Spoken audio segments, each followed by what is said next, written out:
kati leader of opposition yenna because ekizibu kye tulina kati abantu abadebating Ssenyonyi but not the post, not leader of opposition. Era baliretedde bubi kuba Ssenyonyi yakozebwa ati people are discussing Ssenyonyi, but not the Ssenyonyi si leader of opposition. Leader of opposition is a post. Ajja kuvaawo omulala je gwa baso je ania je, you understand? Years to come. Yes. Kati tugenda we are going to get it wrong nga discussing a position ya NUP okujagala oba butajagala oba Ssenyonyi ng'omuntu okumwagala oba butamwagala. Now tetukola teeka nga liri focused ku muntu. Yes, tukole teeka nga liri focused ku kifo n'obuvunaanyizibwa. Ekyo omuntu yaleese ebbago lino. Yes, bwe yalireese mbadde ntuma kusoma ku mitimbagano reaction y'abantu bangi saagala attributing ku kibiina naye era gye emikutu gyengoberera olaba nga be bamu bali mu kumuvuma batandise okuba katuuni bakola ki naye beerabidde nti lumu wa DP suwa NUP lumu wa DP era nga yayita mu kalulu nga waliwo wave eya NUP n'atayingiramu NUP n'asigala mu DP n'ayitamu. Oli ku YouTube channel agaliwo tuula kalira emboozi egwa makerenda. Omusirikale wa poliisi amanyiddwa nga Yusuf Kule Katuramu ono yagenze maaso n'okuba nga akalagibwa agisindikibwa mu nkomyo okumala emyaka 4 bweddu oluvannyuma lwa kkooti okumusingisa omusango olw'okusangibwa n'eddagala lya gavumenti eribbe nga kigambibwa ono ne banne bagenda maaso n'okuba nti eddagala lino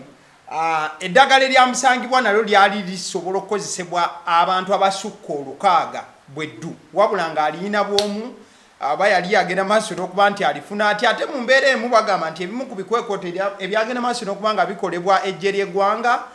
eddagala erimu ku ddyo lyasangibwa n'abayeekera mu bitundu by'e Congo mu buufu ofaananako bwe butyo. So omukulu ono yagenze maaso n'okuba nga asibwa emyaka 4 bweddu lwakubeera nti yazanyira ku ddagala ly'eggwanga mu buufu ofaananako bwe butyo. Abasiddi omusunsuzi lyerinnya eryange agaliwo omukutu kwe tuli Adine Ssaalongo agenda kuba nti ababuuzaako ebigambo tujja genda maaso n'okuba nga tubigamba mu buufu obufaananako bwe butyo. Sebo neyanza yakusobola kulamusaako nange nkulamusiza sebo n'okwebaza omulimu gw'okola ne banno b'okola nabo emabega nga twakatandika nali ndabanga ebintu bino ebyokusaaga naye ebintu bingi bye tuzze twogera ne bifuuka ensonga era ogenda okwetegerezanga ne mu dibeeti z'abalala abeefuula oba abalowooza nti batunuulira ensonga zino mu nkola ey'ekikugu nga ate babipiikinga nnyo nze nno kinyongera amaanyi nti bye tukola byasimba. Mulimu bye twogera ne bibako ebibinyiiza naye munne bwe tuddamu ntibikkaatiriza ogenda okulaba nga ate babinyumiddwa oba nga babikakasizza nga babitegedde bulungi ogenda okulaba nga abadde bavuma ng'ate munnaayi bateredde. So abalabi baffe tubeebaza naye njagala kusaba sijja kkoowa okuvuma tekugenda kukyusa ggwanga lino. Okuwabuligana n'okwebwa amagezi kyekijja okukyusa eggwanga. Ekyokubiri tuwe ekitiibwa endowooza z'abalala. Nyinza okuba nga gwe byoyagala njogera ate nze si bye ndowooza sinnakindi nga byoyagala njogere si bye bituufu naye ng'ate gwe byoyagala owulire nga njogera naye ate nze negamba nga byegambye ebituufu naye nga binyiiza naye nga ge mazima. Kati njagala abatulaba n'abagoberezi ekyo bakitegeere. Mbasaba nnyo nze matovu byenjagala si bingi nnyo mu nsonga zino ez'ebyobufuzi. Ekimu ku byenjagala ate nga kyenjagala kulaba nga eggwanga likyuka okuva mu mikono mwe liri olwaleero nga lizze mu mikono gye tugamba nti gy'emikono emituufu. Era nze sirina gwe ngamba nti ono yalina okubeera pulezidenti wa Uganda wabula bannayuganda gwe babeera bagambye nti ono yaba abeera nga kasita abeera nga ali ku miramwa egigenda okukyusa embeera z'abannayuganda. Kuba gavumenti eno ebaddewo emyaka 38 egenda mwana olaba nti ebyatandika nga birungi byonna bitandika kudda mabega. So nze nga matovu sigira mbwesi gira sijagala. Kati omutawana we guli bwengera ne ngamba abatulaba ensonga nga ntuufu. Ngamba kubanga lwaki mbanjogera oluusu byo batayagala. To provoke mu Luganda kwe kusooka nkufumita ne kutiko ne kunyonyogera okutakula obwongo olowooza ekyokukola. Kati oli alowooza kati ogenda olaba abantu oyo yalya abo ba Museveni n'otunula n'oseka. Singa omuntu amanya background y'omuntu nga nze nze n'okukinsembereza ekyo oba onvumye kinene togattako kivumo kirala. Nze kasito ngamba bugambi nti oli musajja wa Museveni togattako kirala nga bagamba nti akuvuma obuto tagattako magufa byonna babikoze eki. So nze bw'oŋŋamba ekyo byonna babikoze eki oyimazeeyo. Naye enjawulo weeri wakati wange n'abalala oba oli babeera baagala okuwulya ebyabwe nze mbabuulira mazima. Naye ndowooza naawe onaaba mujulizi wange nti bye tugenda ne twogera over time ogenda okulaba nga byennyini nga bwe nabikugamba nga bwe biri nga bijja bitanga byegobereka. Naye wali mukoso kati naawe nyini wali tobyagala era ng'olabanga nakulabanga nga weesikawo nga oba omusajja ono. But I tell the truth. Butudda mu layini eyo mbeera realist. Nze njogera nga bwe kiri. So se ekyandibadde nsokubula ekyandibadde nenkuwulya ekyo nga bwe kiri realistically ekituufu ekiriwo togattamu. Mba njagala because bwetutabuulira abantu mazima ne tubakyamusa bukyamusa tebajja kukola mulimu gwe twetaaga. Otawulira okununula eggwanga lye tulimu si lwa matovu yekka si lwa baasi yekka lwa ffenna wamu. Gwobawa information boka bagikozese nga baba balabye for as long as bagikozesa okuba nti tununula ggwanga lino lidde emikono emituufu abantu balekerawo okukaaba. Kale tweyanza nnyo Salongo twali wano wiiki ng'emu bbiri emabega.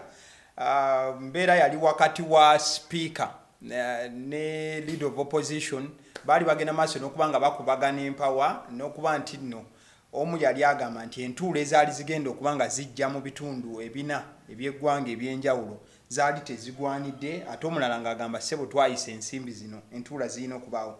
Entuula zo zagenze maaso n'okuba nti zitandika era nga twatandise ne sayidi y'eggulu wabula ebimu ku byakutte abantu omubabiro we bwawungeredde olunaku lw'ejjo. Omubaka akiikirira Mitenyana South munnakibiina kya Democratic Party Uganda omukulu amanyiddwa nga Honorable Richard Lumu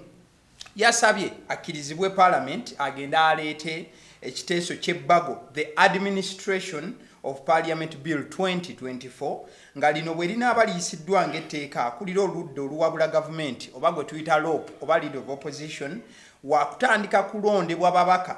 abali ku ludda oluvuganya so si kibiina ku ludda oluvuganya ekisiba kisinga ababaka abangi mu Parliament. Ono Parliament yamukkiriza okugenda mu luwummula ateeketeeke ebbago lya the Administration of Parliament Amendment Bill 2024 mu buufu obufaananako bwe butyo. Ndowooza tujja kutandikira awo wennyini tujja genda mu biddako. Bw'oba onaasobola okuyamba abatugoberera ojja kukebera mu bye twakola luli. Nakugamba nti zino entuula bazizira naye ojja kusanga waliwo ebigenda okulumira ebigenda okuyitira eyo gye bataabeere. Ekyo wakyogera akatambi awo njagala okajja okagatte because mbikugamba nze siri mu Parliament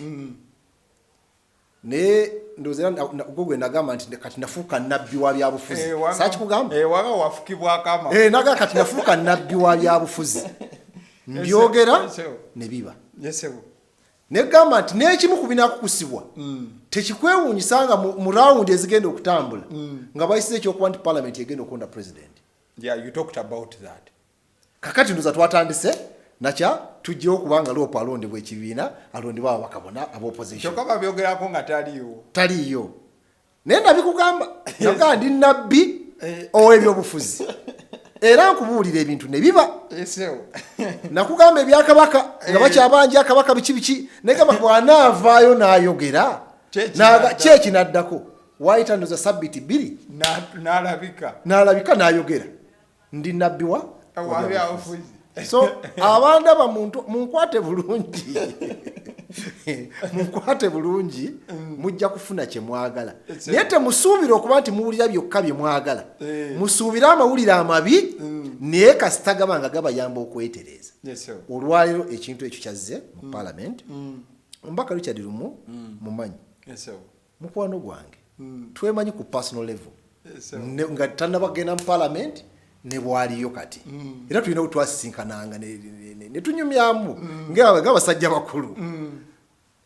Richard Lumu ye muntu abeera alina kyakkiririzaamu n'alwana okituukiriza kati njagala kusooka kuwa otegere omuntu yaleese ekiteeso ekyokujja Richard Lumu ngenda mu kalulu ka 2016 okwesimbawo naye yeesimbawo n'atayitamu niye yaŋŋamba nti bwe bampa balikeyo tikirina kijja kunkyusisa era bwe nnaagwa mu kalulu wiikendi addako njagenda mboni ngule emmotoka empya ate njivuge nga mbayitamu nga nyitaddemu ne mugamba nga kitegeeza ki mbategeeze nti siri mwavu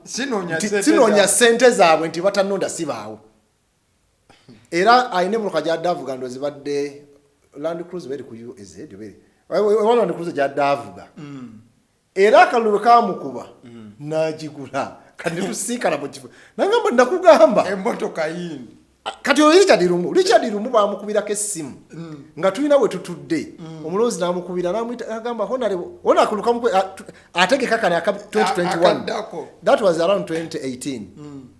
n'agamba omubaka taata wange yafudde oli naakuba kitaawe yafudde mwayi bamuddamu nga kibi nawange yafa naye nze bwe nafirwa saakubikira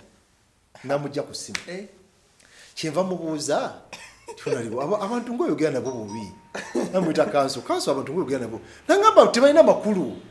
Richard Lumu yali kansala ku district Imityana naye nga n'abantu okumulonda abakuba kibooko okukola bulungi bwansi naye bannange okukola bulungi bwansi ng'omanyi mu bitundu byaffe by'ebyalo amakubo gano agamusigaga nti district n'agakola nga gaffe ga bulungi bwansi abasanga n'agamba nti olwokutaano tugenda kukola bulungi bwansi n'agamba kati nsanga atamukole n'abayisaamu kibooko ne bwagenze mu kalulu kano kannyinnyinyi kano akamuleese era kibooko yeziba kuwagali tomubuuza bya busiru naawe lwaki njagadde obbawo ekifaananyi eky'omuntu yaleese ebbago lino bwe yalireese mbadde nsoma ku mitimbagano reaction y'abantu bangi saagala ba attributinga ku kibiina naye era gye emikutu gyengoberera olaba nga be bamu bali mu kumuvuma batandisa okuba katuuni bakola ki naye beerabidde nti Lumu wa DP si wa NUP Lumu wa DP era nga yayita mu kalulu nga waliwo weevu eya NUP n'atayingiramu NUP n'asigala mu DP n'ayitamu yayingira mu parliament ku kadi ya DP nga weevu weeri naw kati kitegeeza ki mu kino lwaki mbikuwa okuvuma tekugenda mukyusisa era tekugenda kuyamba kati yenna alina okuyamba Richard Lumu mu kiteeso kyaleeta kumuwa birowoozo birungi ntegerekese naw nkulaze yaleese ekiteeso nti mugumu gwe muvume kola byonna but mwetegefu okulumba ye mwetegefu ate waali n'okubavuma ajja bavuma banasobola okuba ajja bakuba ye atwali kyatwala mu maaso that is Richard Lumu gwe mmanyi na bw'omala okutegeera nti bwatyo bwali kati okuvuma si solution kubanga abantu tulina ekizibu abantu ennaku zo tuvuma tulina kuteekawo birowoozo amateeka gano nga galeetebwa gaba n'enkola ssatu esooka okujja okuteekawo ekyo ekitabaddeewo that is one 2 okujja okulongoosa ekyo ekibaddewo 3 okujja okujjawo ekibaddewo nga kibi tutegedde okuteekawo ekipya ekitabaddewo okulongoosa ekibaddewo oba okujjawo ekibaddewo nga kibi kyekireetesa etteeka kati kyetulina okwefumitirizaako etteeka lino lizze kukola ki ku ebyo ebisatu kuteekawo kipya kulongoosa kibaddewo oba kujjawo emirundi mingi olaba etteeka lino nti tubadde na administration of parliament nga si tteeka eriruma mu nkola z'emirimu za parliament. Era tuwulidde Oweekitiibwa Ssennyonyi emirundi mingi ng'agamba nti commission etuula nga taliyo. Ne bigenda mu maaso. Now what happens? Nothing. Era tabeerayo ne batuula ne bayisa baagala. Tewali teeka libaluma. Naye nga tujjukire nti ye leader of opposition. Yakulembera bannaabo. Ideally, alina okubanga mu commission eyo ng'etudde mu meeting alina ogibaamu kimukakatako. Naye tewali teeka lya simba liruma speaker nga chairperson wa commission ogamba nti leader of opposition alina okutuulamu. Oba ntegerekeka si teeka. Kati olwaleero Richard Lumungu aleeta etteeka kitegeeza tumuyambeko bakole etteeka nti leader of opposition yenna, because ekizibu kye tulina kati abantu abadibeti nga badibeti nga Ssennyonyi. But not the post. Not leader of opposition. Era baliretedde bubi kuba Ssennyonyi yakoze what? People are discussing Ssennyonyi. But not the Ssennyonyi si leader of opposition. Leader of opposition is a post. Ajja kuvaawo omulala je Gwabaso je Ania je. You understand? Years to come. Yes. Kati tugenda we are going to get it wrong nga discussing a position ya NUP okujagala oba butajagala oba Ssennyonyi ng'omuntu okumwagala oba butamwagala. Now tetukola teeka nga liri focused ku muntu. Tukole teeka nga liri focused ku kifo n'obuvunaanyizibwa obwa leader of opposition. Gwe lowooza mu lwaki commission yanditudde nga leader of opposition taliimu. Moreover nga leader of opposition akiikirira interest za opposition in parliament. Lwaki commission yanditudde? Kitegeeza let us come up with a law egamba nti commission tetuulenga nga leader of opposition taliimu. Bw'anaabanga taliiwo katugeze ali mu ggwanga nga teyina okutuula waakiri anaalonda omuntu abeera ayimiridde mu kifo ekyo ekya leader of opposition okuba nti atuula mu commission abeera accountable. So singa tugenda n'ekyo tuyinza okufuna deputy lope. Yes, we can get a deputy lope. Oba kiyinza okubeera nga bwe kiri nti lope waba taliiwo he appoints someone ayimirirawo nga leader of opposition. Kyokka kisobola okuba nti officially deputy lope abeerewo.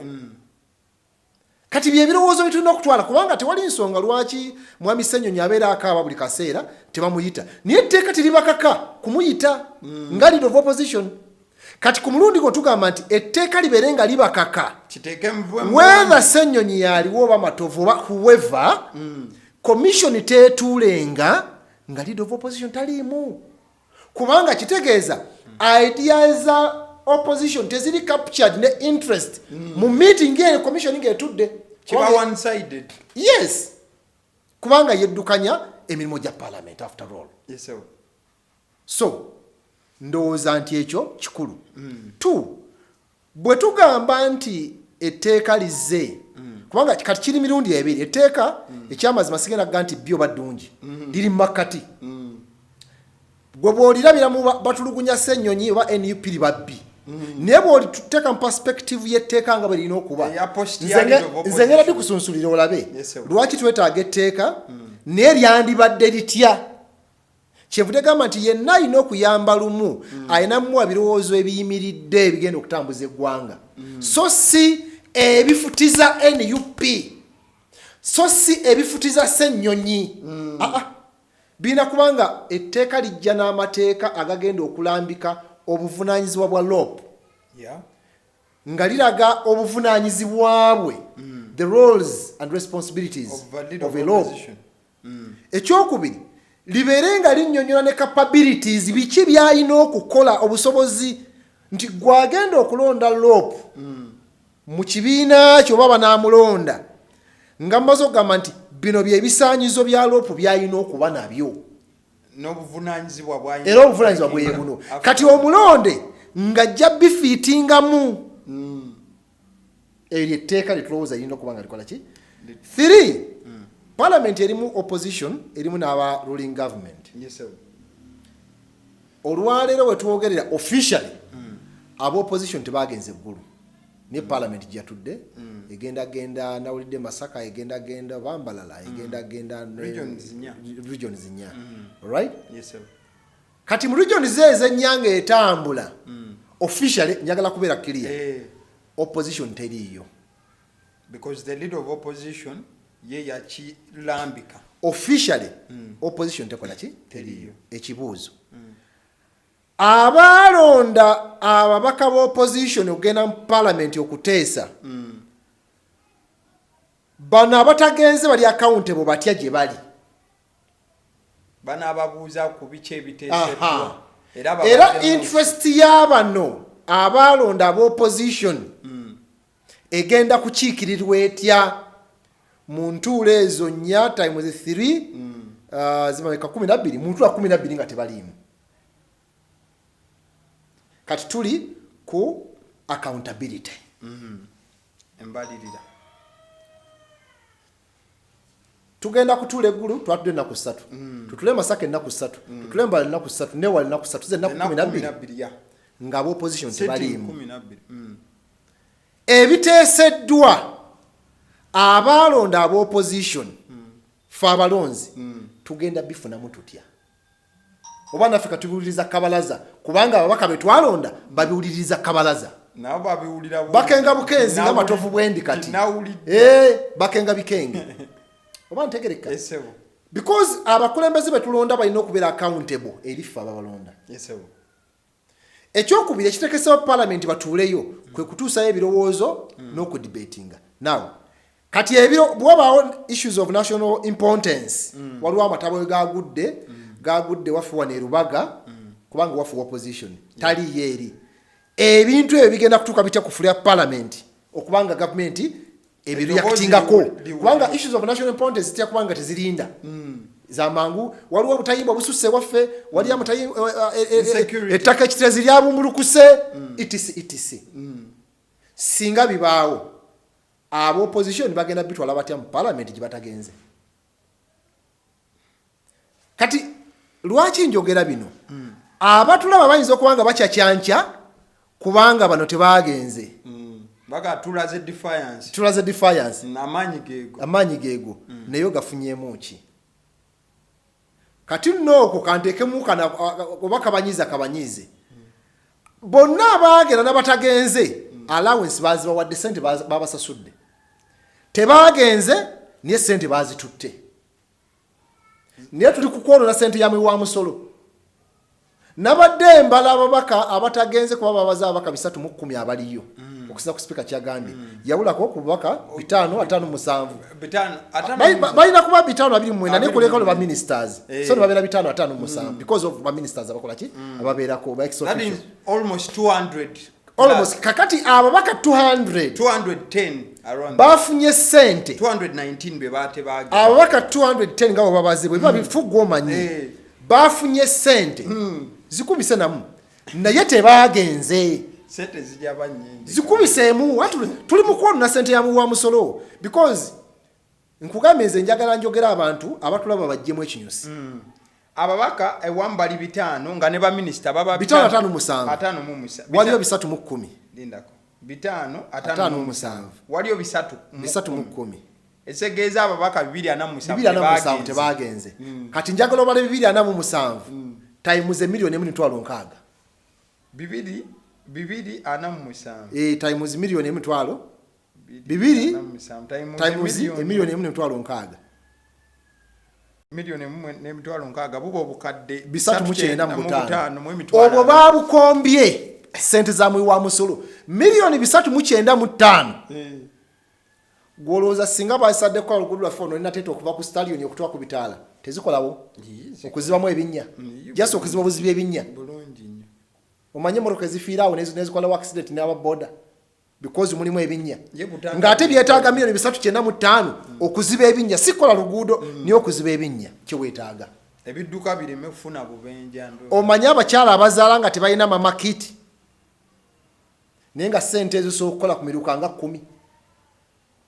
abakazi abali miruka nga 10 wano mu Kampala omanyi nti abantu b'ekiteezi kye beetaaga olwaleero kufuna kyakulya na kyakunywa na kwebaka milioni 395 zikola kyenkana ki ku bantu b'ekiteezi nnyo kakati singa bazikuta ne baziconsolidatinga wamu ne bagamba sente tuzizizaayo ziyamba abantu b'ekiteezi don't you think they would be happy banazizaayo ati ge bazikombye waliwo omubaka omu yagambye mbuzijjako ejjako zokka automatically engeri gye tutagenze yo account ejja kulaba nga twagenze zejjeko automatically amateeka yege yasoma ngayingira yakyogedde muntu mukulu ali mu kisanja kyakubiri mu parliament sijja mwatula ababirabye babirabye naye nga basiriwaza banayo yali ayingira etteeka lyali ligamba ki otegera kyentegeeza y'omu ku beediimi naye sente yagambye embuzo zijjako ejjako kakati lwaki nkugamba ebigambo bino bwe tuba tutunuulira kwono na sente yamwe wa musolo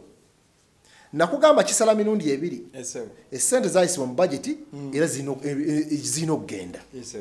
kati bwojja ne weediima ku nkomerero nti sigenze oba tonna kyotaasizza kubera kati zino zagenze zakoze ebirowoozo tetubifunye ne sente zigenze tufiirwa emirundi emeka tetufunye birowoozo ne sente zikoze eki on top of that tutandise okufuna ebirowoozo babbiiru zituwe tutayagala zitutasuubira bagenda ziyisiza mu kikwekweto kino mwe gye mutali misinde ekibuuzo gwe omulonzi omuleseewo era omulonzi osigaddewa omulonzi ogenda kusigala mu kolima nakuvumanzi matovu akubulira amazima but that is the truth nesiri mbaka parliament niye nkuwa ensonga nga bwekola ki bwefana ate sinagyogerako bajja kukusa ebintu era babikukusizza era obirabye kati nkulaze kino sente bazikombye n'ebirowoozo tubifiiriddwa esente milioni 395 zandibadde zikola ku bantu b'ekiteezi zandibadde ziziba ebinnya ku luguudo lw'ennateete zandibadde zikola n'ebintu ebirala biki bingi naawe awo tuvuddewo so mu kifo ky'okuvuma lumu twekolemu mulimu tumwe ebirowoozo birungi kuba kati gamazima gali nti etteeka terigenda kudda mabega ne bwe tunamuvuma tubimanyi ffenna kasabbiru ejja either bajja giganya mu parliament mwennyini kyendowooza nti tekisoboka kubanga n'abakisinga okuba ne interest mu bbiiru eno baNRM gamba njagala kulaga akatubagiro ke tulimu abasinga okuba ne interest mu bbiiru eno baNRM meaning nti egenda kuyita now what do we have to do tulabe lumu tuleme muvuma tumwe ebirowoozo birungi mwogereko naye twogere naye buli asobola ayogere naye amuwe ebirowoozo biki tamuvuma ayogere kati ne bwona amuvuma nkuwadde karakita ya lumu that is the lumu I know nkakasa byenjogera n'abalonzi be babimanyire oye lumu ne bwona avuma ne bwona akola kigiye kyazze now already kyagenze ku record kwansadi kwekiri era bamuwadde bamugrantinze leave agenda teketeke biru ajajanjure ku floor goloze nagano kuyita egenda kuyita naye biru eno twandigirowoozezanga begambe nakwensonga ziranga bbiri zendoze zandibaddemu era lwaki yandibadde nnungi tu olwaleero bw'otunuulira ye ekirowoozo kyakuwadde ate nga kituufu ababaka ba parliament engeri gye batunuuliramu loopu tebamutunuulira nga loopu waabwe aba DP, FDC, UPC, PPP banji abatali be NUP bamulabanga loopu wa NUP kakati atani fortunately naye mu ngeri emu oba endala alinganga atali leader wa opposition alinganga atali mukulembeze w'ababaka bano bonna aba opposition era ng'ayiwa olaba engeri gy'akolamu emirimu kubanga n'ensonga ezimu ezoogerwako nti bateesa ebintu ne babitugamba bakola kino ne bakitugamba kati olw'okuba tebamufiiringa bajeema kuba tebaparticipatinga mu ngeri kijajjamu kati ku saidi eyo baba n'ensonga era olwo bena bagamba nedda mu democracy ekibiina kiri kyekireeta of course gano gonna amateeka kyekitekesa amateeka bagakyusa ne bakola lino ne bakola ki parliament eronde teronda kati kino ge mateeka bagakola ki mwetugazanyira naye singa tukitunudde nti ekibiina kiri ekisinziza omuwendo gw'abantu abangi gye tuyise leading opposition party eronza abantu basatu neweereza amannya ago mu babaka ba parliament aba opposition ne balondako omu tolowooza nti kinenge gye kireetawo ownership ku leader of opposition abeeraze after all era abeera asubscribinga ku party eri enjawulo ebeera erimu amaanyi gakozesa tegava nnyo ate wa principle principal ntegeeza abeera chairperson oba president wa party ye obe n'aba NUP obe n'aba whatever party ate aba atunuulira nnyo bano abamulonda kuba bamwinako obuvunaanyizibwa kati mu kyo obuzibu bwe buno tugenda kufunamu ababaka kubanga abaalondeddwa amanyi bano ne bamulonda nga loyalty ntono eri ekibiina kye kubanga amanyi obuyinza buli mu bano that is one danger n'okwagala obbasanyusa aleme one danger kyokka ate ekyokubiri obuzibu obuli mu ekyo olumwami lumu kyaleeta tulina ebibiina nga DP ssemateeka wa DP agamba nti singa president general wa DP yesimbawo ku bubaka bwa parliament n'ayitamu era ekibiina kino kibeera nga kyekina majority MPs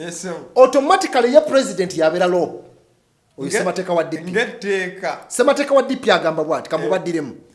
singa president general wa DP yesimbawo ku bwa MP n'ayitamu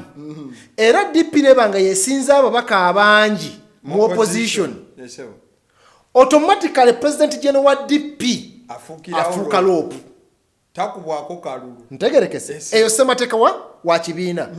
kati bw'oyo talina etteeka nga ligamba nti anaakubwako ate akalu kitegeeza otaddewo embeera ndi kati ate ebibiina bikyusa ssemateeka waabyo automatically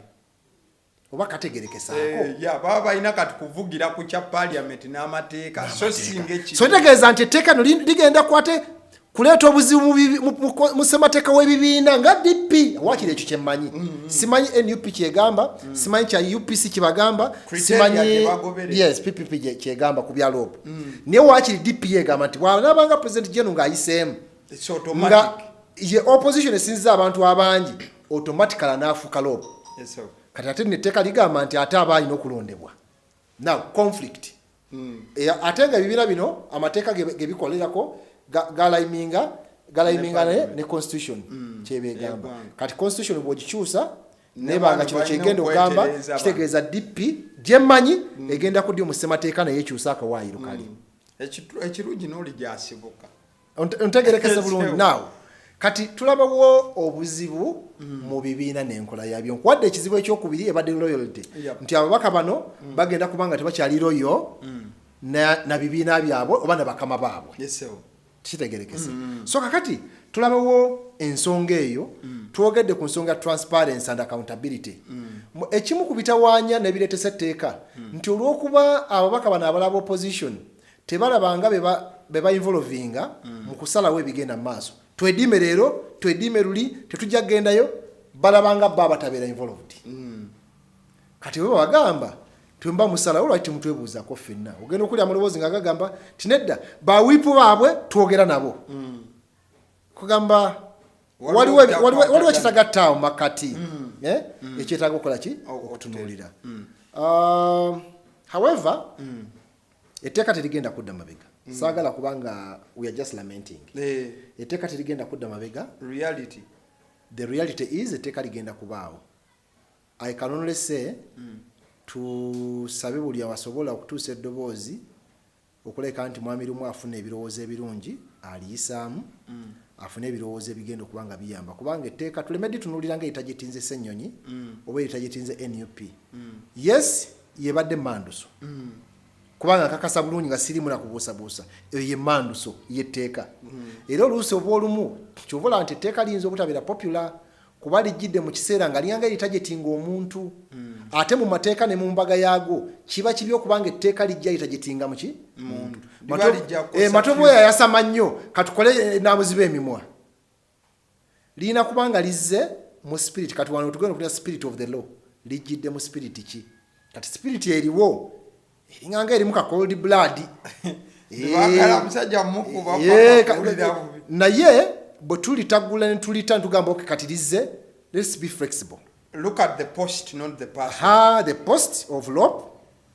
ate ligenda kubeerawo for ebbanga eriddako ne Ssennyonyi ng'avuddeko kuba ne bwanabeera ebisanja bisatu era ajja kugira aveeko omulala ajja kujja n'ekibiina ekirala kijja kujja n'ekirala n'emyaka eginaddako so tutunuulire teeka nga ligenda kuyamba ku nkola ya parliament eyawamu sipiika tubaye tumulabe entakera ng'avuma abantu. You shut up. Is that the conduct of the speaker? Yabagambe balekerawo n'oleeta amanyanga gaabwe. Otegedde? Bwe babeeredde gulu abagaye don't bring your manyanga here. Kakati etteeka lino mwami limu lyatuwa liyinza okuba nga ligenda kuregulatinga the conduct of the speaker. Tulitagulule. Because it's the administration, yes, administration of act of parliament. Tulijje ku Ssenyonyi. Tulitunuulire parliament. Can we have this law ng'eregulatinga the conduct of the speaker? Speaker avuma ababaka Ssekikubo yali ayimirira okwogera n'amuvuma n'amushatinga up. Shut up. Shut up, omubaka. Because you are the speaker, really? Speaker obeera mubaka wa parliament ng'abalala. Ekyenjawulo kyokka the rules za parliament ezokuganda kati gwe speaker nezikwa privileges. Otherwise, you are a member of parliament. Should you trivialize members of parliament because you are the speaker? So now, can we have a law that regulates the conduct of the speaker? Nga ta addressing nga Ssenyonyi. I'm addressing nga right honorable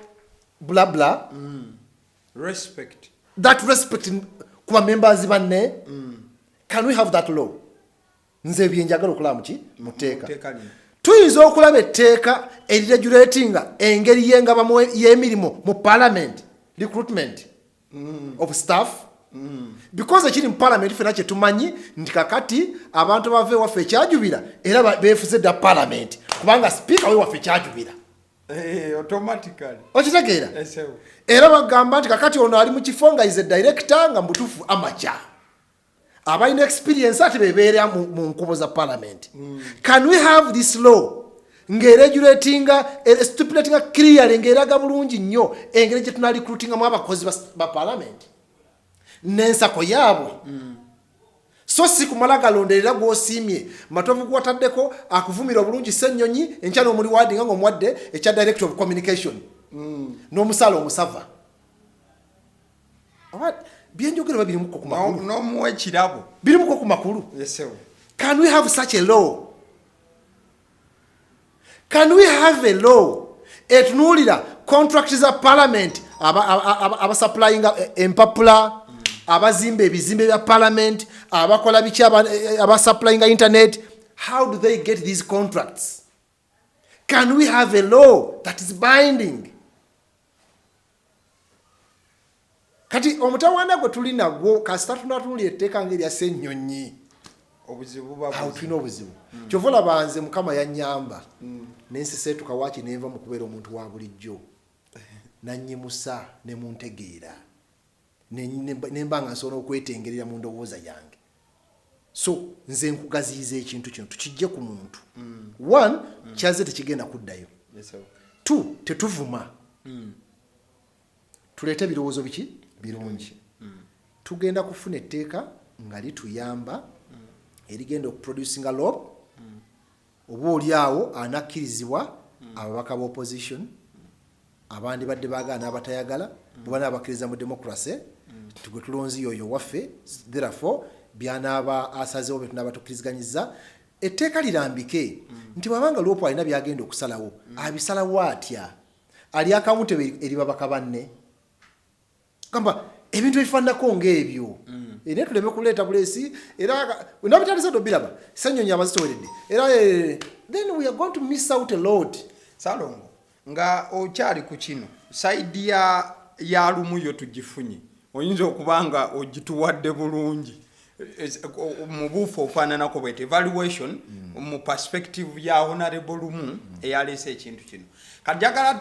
simanyi byempadde sibabe content ali mu byalumu isi ya content but at least kyengamba simanyi naye ogezezaako tukubira tookyo okusinziira ku side ya honorable lumu kati tutanduleko ebigere tubizze ku side ya leader of opposition ali current kuba bwe baleeta ekintu ekyo ali current yawulira nga ali mu kukola ki kunyenyezebwa. Reaction zize okuva mu kibiina kya NUP n'okuvaayo omukulu Joel Ssenyonyi mu bimu ku bigambibwa byenjagala tunulemu naddala ye nga ye we yabadde akola address yagenze maaso n'okugamba nti ekintu kino it is a move by the regime oba by the government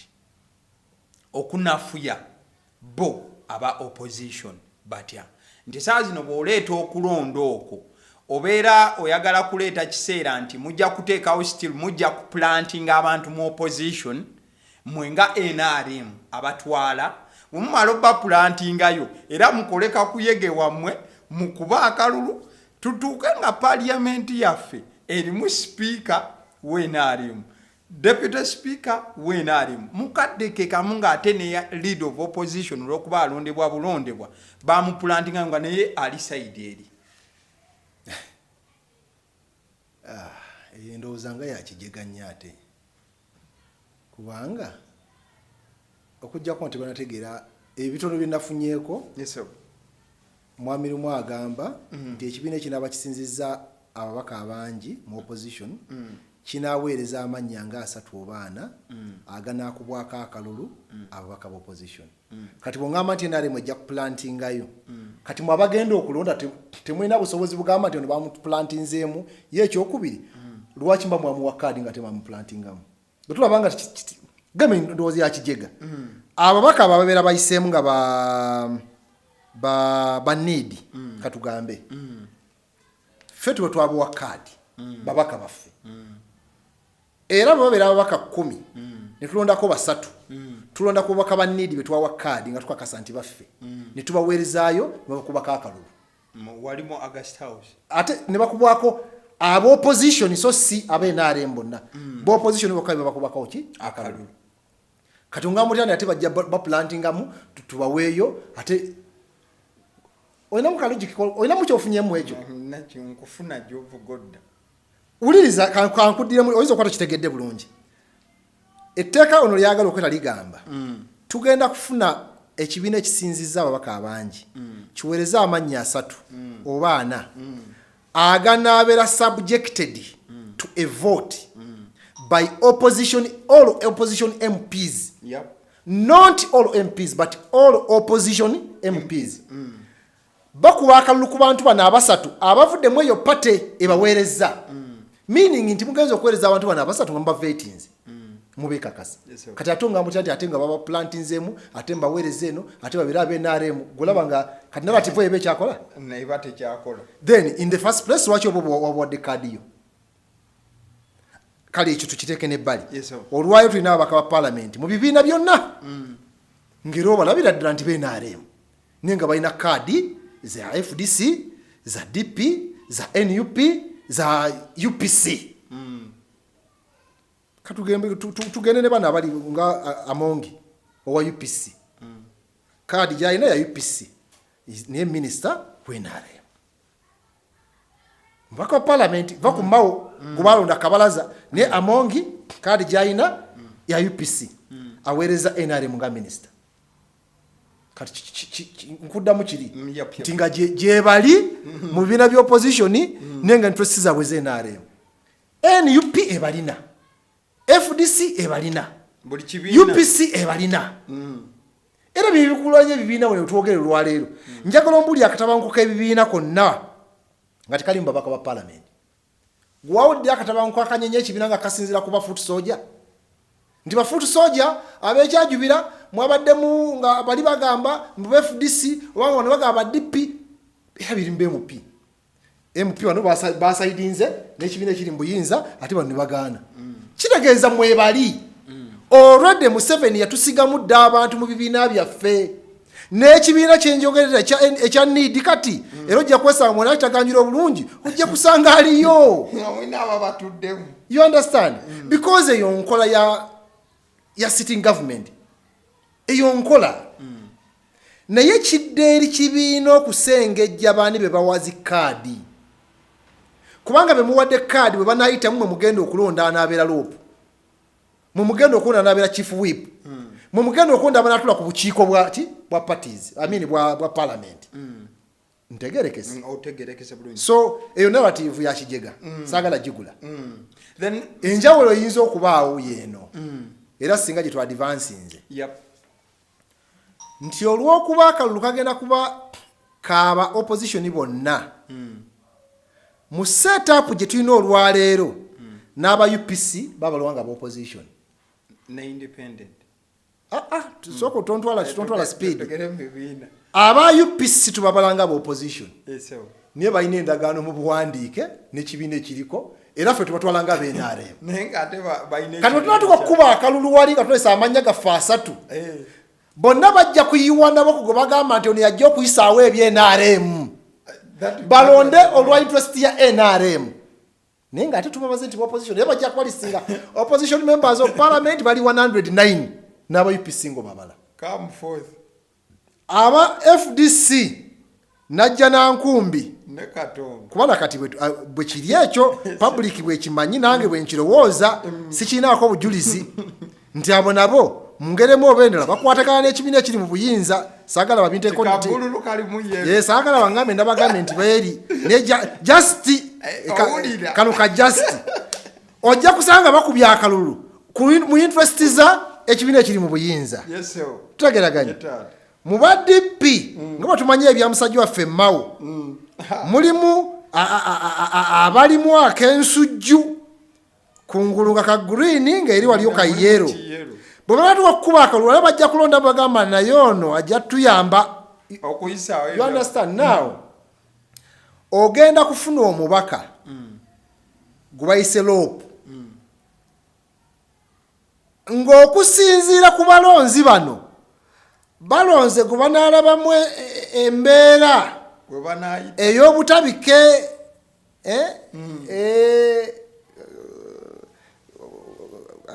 ali awo nga nnyogoga tannyogoga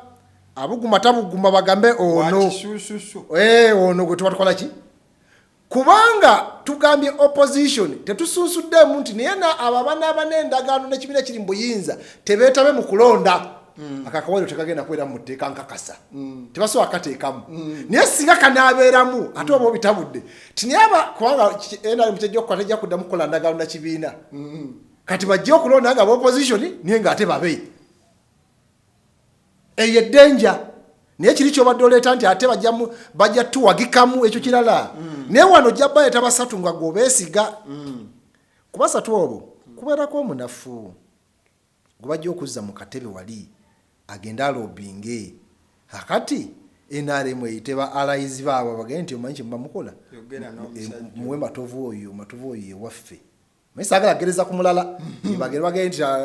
londa matovu oyo yajja okuyisaawo wakati mu mbeera gye tubaddemu emabega Ssaalongo nga leader of opposition agambye nti ffe nga opposition tetugenda kugenda ate abo opposition abamu twabalabe nga bakoze eki ekyo kikubira tooki ki mu kyetu kyenyini gwe jaso yagadde kuba wami mwami weeweevu tosabise ebigambo byo naye nze ebigambo byange badde maze okugguka nti ojja bafuna nga bali mu interest ya NRM katutundira abo era abagenze era bonna abeetegereza ojja kulaba nga bw'obalaba ng'era obeetegereza nga webali sina kina kingambire ojja kukola ki so mu bumpimpi tujja kufuna scenario mulondero kubanga namwe nga pate musobola okugamba nti tulonze abantu bano basatu ng'omulaba balina obusobozi mulimu kale katumale gamuweereza because tulina okujuza enamba y'abasatu kati katumale gamuweereza weesanga alidde obubaka nga nnyeko bwe yabuli e Makindi bamala galonda bamala bagateekayo maye nyeko yansanyusa nnyo mutera okuba ekikuba mutwawo I pick these stories najogerako nenjikugamba ng'agenda aboobira nga babuuza ani oyo nti oyo gumalonze ng'omubaka mukakasa nti that is the honest truth ago mazima naye akimanyi era kadi baali baagala jiwa nalebo kasozi n'agaana ne bagamba katulondoli by then yali kansala wa NRM kati nga bamanyi mbu abantu bajja mugana bingi nti abadde wa NRM nimumala galonda bawunzika nga afuse mubaka myaka egi so katujja kufuna such cases mumale galonda nga mulowooza taayitemu munzike ng'ayiseemu nti obulabo obugendo kibaamu tugenda kufuna loopu nga wa cocktail katogo nga bw'oddira akajuisi kano akayero ak'obutunda okagattemu ne kajuisi ka watermelon oddidde akamyufu okagattemu n'akayero kati ofune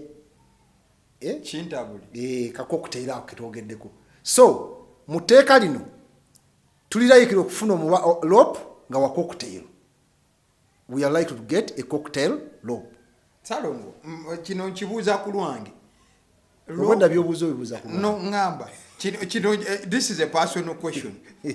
because nadde ntunulira still tteeka lino rope okusinziira constitution ko simanyi bwegamba ayina kufuga bisanja bimeka era tteeka akyerirambika obudde bwamala ku ntebe. Rope tayinaako bisanja. Era kitegeeza asobola obuba emyaka rope asooka okuweebwa ekisanja kya myaka 5 bwe kiggwako myaka nga giweddeko emyaka 5 bw'aba agenze neyesimala mu parliament era ekibiina kye kyaddembe okumuzzaako nga rope tayinaako tewaliwo tteeka ligamba nti anaafuga kisanja kimu oba bibiri oba anaafuga myaka bwegiti kimu kyokka that term of office bagikutulamu emirundi 2 bagikutulamu emyaka 2 n'ekitundu kati 2 kitundu balina okulonda rope omupya basobola okuleeta omupya oba basobola okuzzaako abeera abaddeko n'atwala emyaka 5 gikola ki negigwako. Waliwo etteeka wasobola okuggibwako nga ekisanja kye kikyagenda mu maaso ekyo ekyebiri ekitundu. Wasobola okuggibwako era kibiina kye kirina okuyingira mu nteekateeka kirina obuyinza bwonna obukeera ne bagamba nti kirina obuyinza unlike commissioner parliament. Kubanga ku rope parliament si yemukkiriza kibiina kye kimuweereza ne kibanjulira ate commissioner bamulondeera ate parliament yemukkiriza. Otegedde kati enjawulo abantu bakiconfusingira ku kya commissioner mwomulonda ne muweereza erinnya parliament yaddembe oddigoba oba oddikkiriza walaba kulyazzaako baaliweereza bano nga bamugobye neyagala emuzzi ogwokubiri parliament neegaana ku kino so kati bwe kiri nti commissioner yaabo wa parliament kasamu muweereza abafuusi wa parliament kati ate rope aba aliwo ku lwa kibiina officially era kisobola okuga nti aweereza omwaka gumu n'akola ebitaje ne bamuggyako ne bateekawo rope omulala. Tegeeza ki ekibiina anytime kisobola okutuula ne kigamba leader of opposition vaayo tuyingize ne bawandiikira ani ne bawandiikira ndowooza kyaliko ku actually ndowooza atuse mu kisanja ekyokubiri ku Winnie Kiza nga bamuggyako Mugisha Muntu bwe yavaako ne kuddako Amriyat ne bawandiika ne bamukyusa ne bateekawo ndoza Kiza we yawanikira ne boots za politics naganze ebyofuzi baleta awol nti ono president abatamwagala oli azzenga amwagala ekibiina kisobola okukyusa ku kyalopo nga tumaliriza ensonga yonna eya leader of opposition netteeka amateeka gagenze maaso n'okubanga gajja lino lyetteeka ddala lyetwetaaga bannayuganda lyetteeka lye bayayaanira essaawa zino Saalongo era lyerimu ku biruma bannayuganda. Ntera obutayagala kuddamu bibuuzo ng'ebyo nyinza kiddamu lwa kuyamba naye kubanga amateeka mangi era gonna geetaagisa kati gwe mu interest yo ina lyoyagala gamba omubaka walireete. That's why there are 529 MPs buli mwaino avunaanyiza okuleeta etteeka ye lyalaba mabega awo twalinako ery'obufumbo mabega awo twabadde kuba badde bayita amateeka agabadde ag'ebisolo badde bayita ag'omusolo mabega awo Saro Pendi aleeta lya mwenge lyoyogerako ero ejja kubuuza nti omwenge kyekizibu ekizibu kya Uganda ebizibu bya Uganda bingi mulimu emu ebiri moro kulambika ku mpisa z'abantu so saagala gamba nti yeetagisa oba teyeetagisa because relevance yalyo kisinzira ku ani alireese n'engeri gy'alinyonyoledde naye nga tuyinza okuba nga twetaaga amateeka si mangi kubanga amateeka weegali ntegakola implementation yenzibu weegali netegakola ki tegakola kati bw'ombuuza mu ekyo nkiddemu mbu teryetaagisa oba lyetaagisa oba onzizza ku level yaffe ekyajubira gye nava yukasaali ebyo tebyetaagisa oba tebyetaagisa tuba kirigenda fuuka etteeka so unansonyiwa okuddamu bwento naye tewali buzibu Saalongo nga tugenda okutuuka ku mpemba wemba okuba nga tumaliriza waliwo ensonga gyezze nga neetegereza erabika nti ebadde nnene oba tetugiwadde budde naye ng'eyinza okuba emmanduso y'obuzibu obuyinza okuddako mu maaso awo ensonga y'obusosoze n'abantu okweyawulamu ennyo ennyo olwa gye bava ne bye bakkiririzaamu yalabikidde nnyo mu budde buno mu kuteesa ddala parliament egende mu bantu oba tegendayo abantu ab'ekiwayi ky'eggulu bwe basinze oleeta obukambwe nga balinga abagamba nti abaganda ababadde wano badde bateesa against them oba wadde weetegeeza ng'olaba abagamba you people are against us mutusosola mukola ki tekibeere embeera eyinza okuleetamu obuzibu mu maaso awo nga yeyandiba entandikwa ya kyonna obusosoze tebwakatandika bwatandika dda era etteeka lya 95 baali balikola constitution nga bagiyitereeza mu ssemateeka baateekamu eggwanga ddamba ensi country called Rwanda, the country called Rwanda ne bagiteeka mu Uganda nga tribe era ne bagamba nti Abanarwanda Bannayuganda wadde okimanyi ekyo mwakasa mbadde nkimanyi ebitundu 10 ku kino tebagamba nti Abahutu oba abalaba ki aba Batuusi nti abasangirwa mu Uganda because Tusi is a tribe, Hutu is a tribe. So again nti Abatuusi oba Abahutu abasangirwa mu Uganda mu kiseera kino Bannayuganda ne bagamba Abanarwanda Rwanda nga balaga nti Bannayuganda njagala tulaba ntegere bulungi nga nti Abatanzania Abannakenya Bannayuganda singa bagamba nti Abatuusi oba Abahutu those are tribes but kino bagamba nti Bannakenya Bannayuganda Abatanzania Bannayuganda Abasudani Bannayuganda ne bataga nti oba Abaluwo oba kakati ekyaleetese etteeka eryo waaliwo obusosoze n'okuteebereza nti obusosoze bujja kubaawo nga basosola abo bwe baali bamanyi nti balabika nti Bannayuganda baali tebabalaba nga bannansi olw'embeera omu obenda gye tajja gendamu so bakiteekamu ssemateeka era ntera okwogera nti mu Uganda kino nno kyange mu Uganda temuli mu tribe n'emu esosolwa era temuli busosoze okujjako ng'ososodde abamu wakawuli Abakalamoja bameka abawa emisango nti babasosodde wakawuli Abacholi bameka bagamba nti bansosodde neyogera ku bamu naye mubyogera abo simanya Abacholi mbaita badugudugu simamu mwina amanye ko bakozisaako naye tebaga nti mbasosodde ne bw'okyogera nti abo tesosodde naye yogera ku bamu kyekiri kye bateeka mu ssemateeka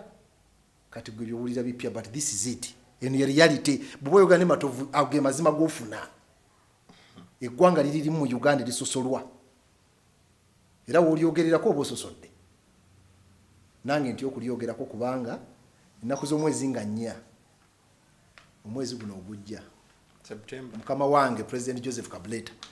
agenda kusimbibwa mu Kaguli atandika okuwoza omusango gw'okupromotinga kye bayita sectarianism oba obusosoze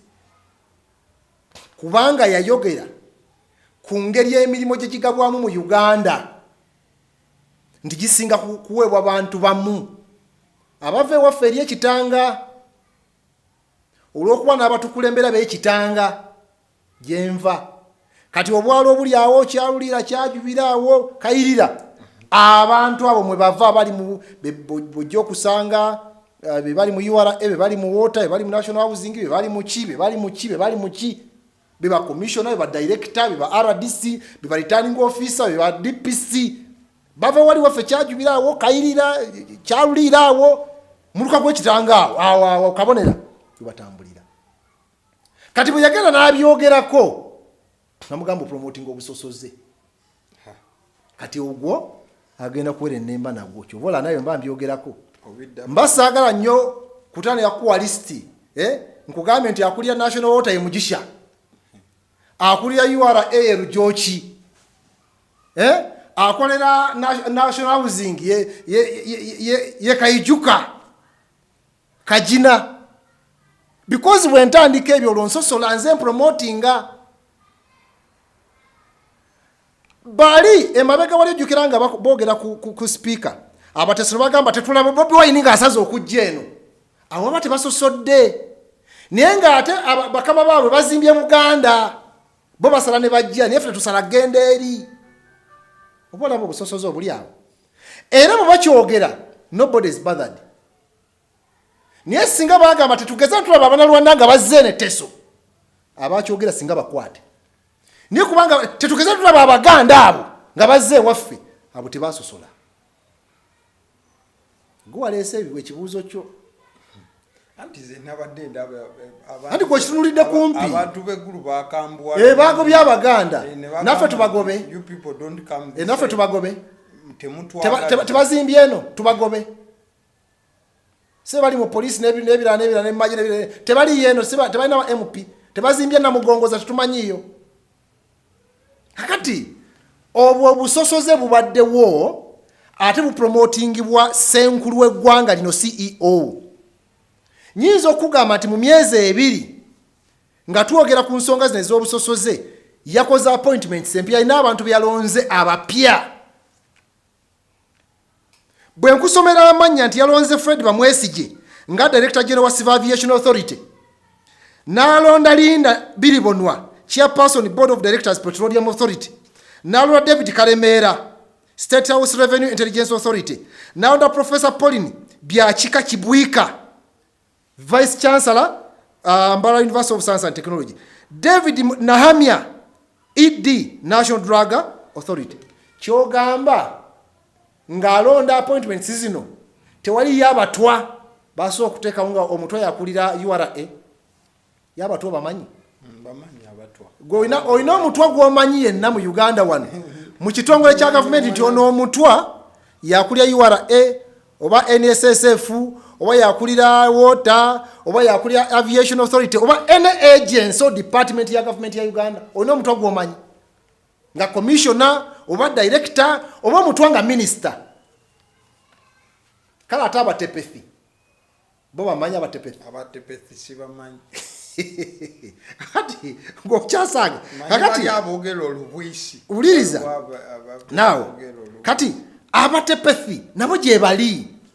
Njagala mbuli omutepethi gw'omanyi wano nga commissioner director minister nga mutepethi babeereyo mu nsozi z'Emoroto. Ate aba Bennett obamanyi nga Bannayuganda. Tomanyi nakumanya Bannayuganda aba Bennett Bannayuganda. Njagala okulaba omu Bennett omunjogereko naye. Kati kyolaba obanoonyeza na mu kiwato nga mazina omu Bennett bali mu erigoni gye bali. Ate aba iki balina omubaka parliament omu ava Karamoja ye yekka mu constituency ye eyasoma paka ku level ya senior 6 era ayina muganda we yawerera naye agenda kukola mukaaga. Abantu aba myaka 38 NRM efuga niyo oyina aba Bennett oyina abatwa oyina aba iki oyina abatepethi naye tubanoonya mu nkola za gavumenti mu bitongole bya gavumenti mu biki mu poliisi luddawa toyina gy'obasanga si Bannayuganda. Bwe nkugamba nti basosolwa olonza ayogedde nti basosolwa kati ng'onvunaana ogw'okusosola kubanga njogedde ku mutwe atali mu gavumenti omutepethi omu Bennett omu iki olonze ensosola kubanga waliyo abaliyo. Era tulinze ennaku z'omwezi nga 4 tulabe bagenda okweta obujulizi obugamba nti Kabuleta yayogera bikyamu. Era nandisaba Bannayuganda nga nnyeffe na tujje tulabe omusango gw'ebyafaayo guno. Tulabe omusango gw'ebyafaayo bukyalubanga lwa mmindi tulabe gavumenti bwegenda ogupasiwa ingere oguwangule nti obusosoze mu Uganda tebuliimu. Nze kasaba n'alayini nga wali abatepethi abatwa aba iki aba Bennett nga actually nga mubamu kubazza okuwa obujulizi nga mwebali nja kuwanika. Era abo abakirabi babaleete nga commissioner wa kitongole director wa kitongole yakulira poliisi RPC oba minister. Nze banete buletezi ojja kwa MP balete omu iki mu Bennett omutepethi oba omutwa. Naye bona agenda okunoonyereza ebifo ebyo birimu bannaffe abewaffe eri ekitanga kyajubiraawo kyaluliira batambuliraawo mu kabonera. Fera tuba twemanyi no nyumba ya baasi wali wa Muzeeyi Senkabirwa twemanyi ffe tuli mu mirimu gya gavumenti wano. Gwoloza Bannayuganda ekyo tekibaluma bwe tuvayo kukyogerako nga batukuba embiriizi nga batukuba obutwa. Hati eye challenge tulina mu Uganda nti aboogera ku busosoze be basosoze naye ababuteeka mu nkola bo si basosoze babuwa zikadenge ezibakulembera okubakuuma naye ffe tulowooza nti zibakuuma ku bano be basosola kati kyogamba bino ebyalabikidde eggulu abo tebalina magezi bazimbye wano Kampala gye bakola bizinesi balina n'ebifo aluwa paaka balina ebifo birambwa n'aluwa paaka simanyi ani singa babasosola singa ne zipaaka mwezi lyomu ndi badde bemulugunya nti enkulaakulana mugiremesa nkulaakulana kati bagenzeeyo kyogamba nti kati ab'eggulu oba region eyo ey'abakyoli bonna kati bafunye ssente mu nsawo okutambuza parliament nakikugamba nti benefits za parliament ge mateeka gegenda okuyisa agagenda okuyamba okutereza embeera y'omuntu wa bulijjo owulire bw'oba tolina ssente kakati nga ssente oziwulira mu nsabo yo owulire bw'oba kati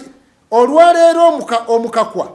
omupeneti omutwa omutepethi okufiiringa parliament ayina kubanga ebyobuyigirize bwe biyimusiddwa tufune abatwa nga baprofesa abatepethi nga badokita ababeneti nga they are professors they are ministers they are commissioners they are directors ereteka singa linajja negamba nti these marginalized groups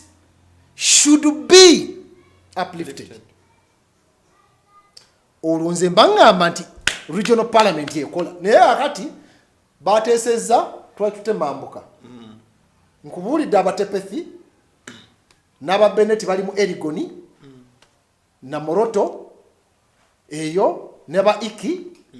njagala ombuulire ebirowoozo byabwe obutereevu ebyazze mu regional parliament eno nti wakati babagenda bazimbira essomero ly'ababeneti ery'abatepethi nga ligenda kubayamba bo nga marginalized group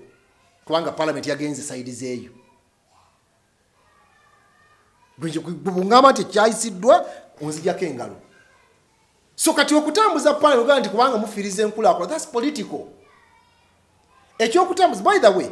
abaaganye okugenda mu parliament n'abaagenze mu regional parliament bonna bazanya byabufuzi abataagenze bazanya byabufuzi n'abaagenze bazanya byabufuzi